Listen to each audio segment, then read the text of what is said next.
Contestación a unas preguntas de Abdul-Bahá. Capítulo 82. La unidad de la existencia. ¿Cuál es la naturaleza de la unidad de la existencia propugnada por los teósofos y los sufís? ¿Y qué quieren decir con ello en realidad? ¿Esta creencia es verdadera o no es verdadera? Y Abdul-Bahá respondió: has de saber que la idea de la unidad de la existencia es antigua y no se limita a los teósofos y sufís únicamente. En efecto, fue adoptada por algunos de los filósofos griegos, como Aristóteles, que decían: la realidad elemental es todas las cosas, pero no es ninguna de ellas en particular. Aquí elemental se contrapone a compuesto, es decir, que esa realidad única que está totalmente por encima de toda composición y división ha tomado innumerables formas. Así, la existencia real es todas las cosas, pero no es ninguna de ellas en particular.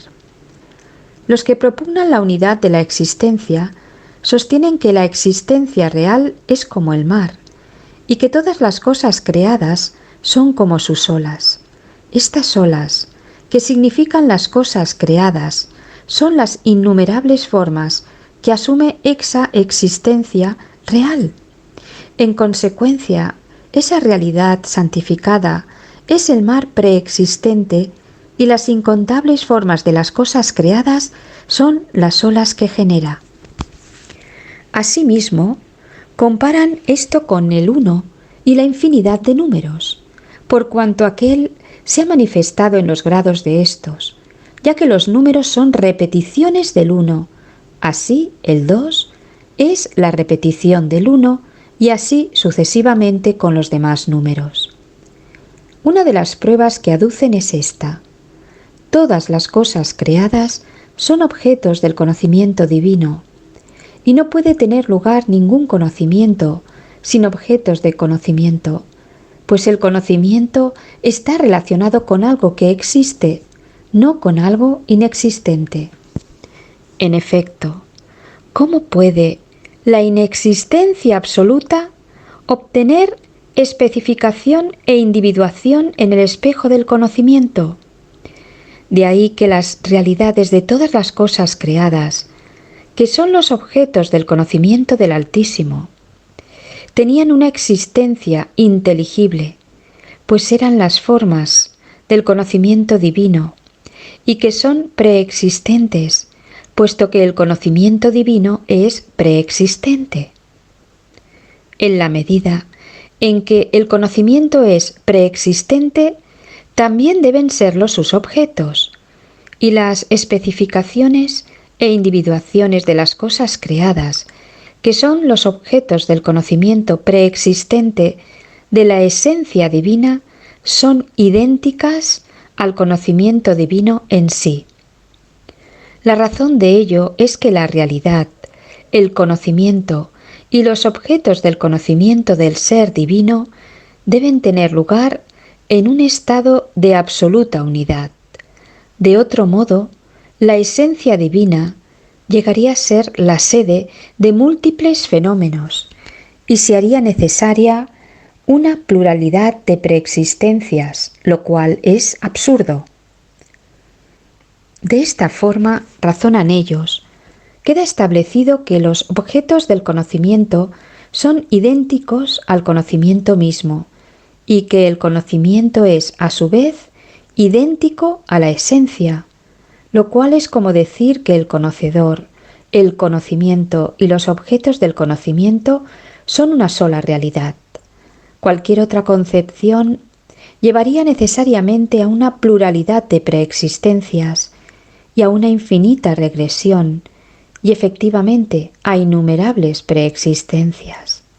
Y puesto que las individuaciones y especificaciones de las cosas creadas en el conocimiento de Dios eran idénticas a su esencia y completamente indistinguibles de ella, prevalecía la unidad verdadera, y todos los objetos del conocimiento estaban comprendidos e incorporados de una manera no compuesta ni dividida en la realidad de la esencia divina. En otras palabras, eran de manera no compuesta ni dividida los objetos del conocimiento del Altísimo e idénticos a su esencia. Y mediante la aparición de Dios en forma de manifestación, esas individuaciones y especificaciones que tenían una existencia inteligible, es decir, que eran las formas del conocimiento divino, encontraron existencia efectiva en el mundo exterior, y así esa existencia real tomó innumerables formas. Esta es la base de su argumentación. Los teósofos y los sufís incluyen dos grupos. Un grupo consiste en la mayoría de ellos que creen en la unidad de la existencia por mera imitación y no han captado el verdadero propósito de las enseñanzas de sus renombrados líderes, pues la generalidad de los sufís entienden por existencia esa existencia común concebida por la mente y el intelecto del ser humano, es decir, la que éste puede comprender. Sin embargo, esta existencia común es sólo un accidente entre otros que son ineludibles en las realidades de las cosas creadas, mientras que las esencias de los seres son la substancia. Esta existencia accidental, que depende de las cosas de la misma manera que las propiedades de las cosas dependen de ellas, no es sino un accidente entre muchos otros. Ahora bien, la substancia es sin duda superior al accidente, ya que la substancia es primaria y el accidente secundario. La substancia subsiste por sí misma, en tanto que el accidente subsiste por medio de otra cosa, es decir, necesita de una substancia por medio de la cual pueda subsistir. En este caso, Dios sería secundario respecto de su creación y necesitaría de ésta, y la creación podría prescindir completamente de él. Para ofrecer mayor ilustración, cada vez que elementos independientes se combinan conforme al orden universal divino, aparece determinado ser en el mundo de la existencia. Es decir, cuando se combinan ciertos elementos, se produce una existencia vegetal. Cuando se combinan otros, se produce una existencia animal. Y cuando se combinan otros, se generan otras cosas. En cada caso, la existencia de las cosas es una consecuencia de sus realidades. ¿Cómo podría semejante existencia, que es un accidente entre otros y que requiere una substancia a través de la que subsistir, ser preexistente en esencia y la creadora de todas las cosas? Pero los verdaderos sabios, entre los teósofos y los sufís, después de reflexionar a fondo sobre esta materia, han concluido que hay dos clases de existencia. Una clase es la existencia corriente que concibe la mente del ser humano. Esta existencia tiene un origen y es un accidente entre otros, en tanto que las realidades de las cosas son las sustancias. Pero lo que quiere decirse con la unidad de la existencia no es esta existencia como comúnmente se percibe, sino esa existencia real que está absolutamente por encima de cualquier expresión, una existencia por medio de la cual se hacen realidad todas las cosas. Esta existencia es única, es ese ser mediante quien han llegado a la existencia todas las cosas, como la materia, la energía y esa existencia corriente que la mente humana concibe. Esta es la verdad que hay detrás de lo que creen los teósofos y los sufís. En síntesis, los profetas y los filósofos concuerdan en un punto, a saber, que la causa por la cual se hacen realidad todas las cosas es una sola, La diferencia radica en que los profetas enseñan que el conocimiento de Dios no requiere de la existencia de las cosas creadas, en tanto que el conocimiento de las criaturas requiere de la existencia de objetos del conocimiento. Si el conocimiento divino necesitara de cualquier otra cosa, entonces sería igual al conocimiento de las criaturas y no al de Dios, pues el ser preexistente no tiene equiparación con lo generado, y lo generado es lo opuesto al ser preexistente. Aquello que afirmamos de la creación en el sentido de que es uno de los requisitos de la generación, lo negamos respecto de Dios, pues el estar totalmente por encima y más allá de toda imperfección es una de las características del ser necesario. Por ejemplo, en lo generado vemos ignorancia, en lo preexistente reconocemos el conocimiento.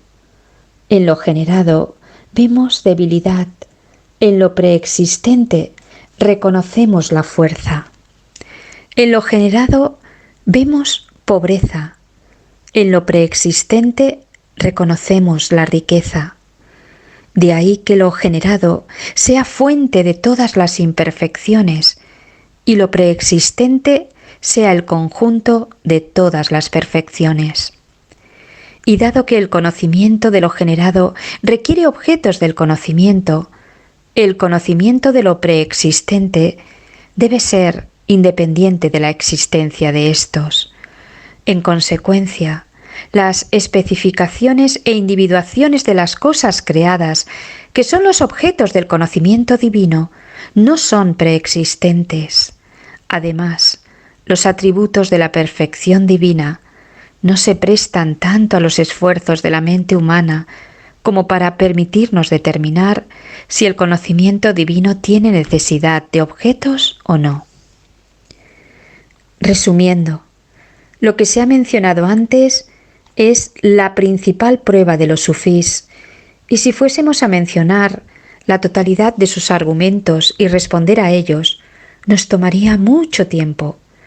No obstante, lo dicho representa la prueba más concluyente y el argumento más claro sobre lo que han propuesto los sabios sufís y teósofos. Todos reconocen la existencia real, mediante la cual se hacen realidad todas las cosas, es decir, la realidad de la esencia divina, por medio de la cual han llegado a existir todas las cosas.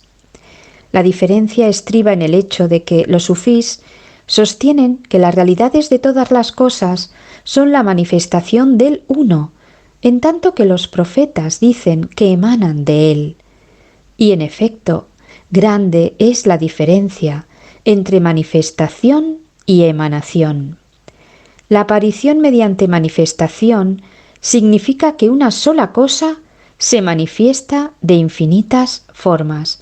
Por ejemplo, cuando la semilla, que es una sola cosa dotada de las perfecciones del reino vegetal, se manifiesta, toma las infinitas formas de las ramas, las hojas, las flores y los frutos.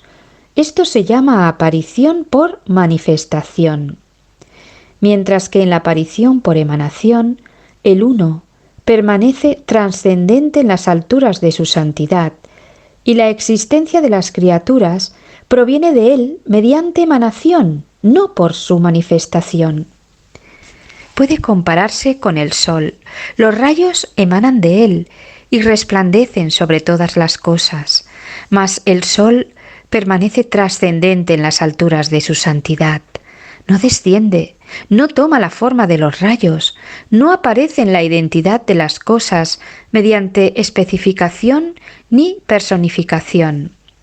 El ser preexistente no deviene lo generado. La riqueza absoluta no cae presa de la pobreza. La perfección absoluta no se transforma en suma imperfección. En resumen, los sufís hablan solo de Dios y la creación y creen que Dios ha tomado las infinitas formas de su creación y se ha manifestado mediante éstas, igual que el mar que aparece en las infinitas formas de sus olas. Estas olas generadas e imperfectas son idénticas al mar preexistente, que es la suma de todas las perfecciones divinas. Los profetas, sin embargo, sostienen que existe el mundo de Dios, el mundo del reino y el mundo de la creación, tres cosas.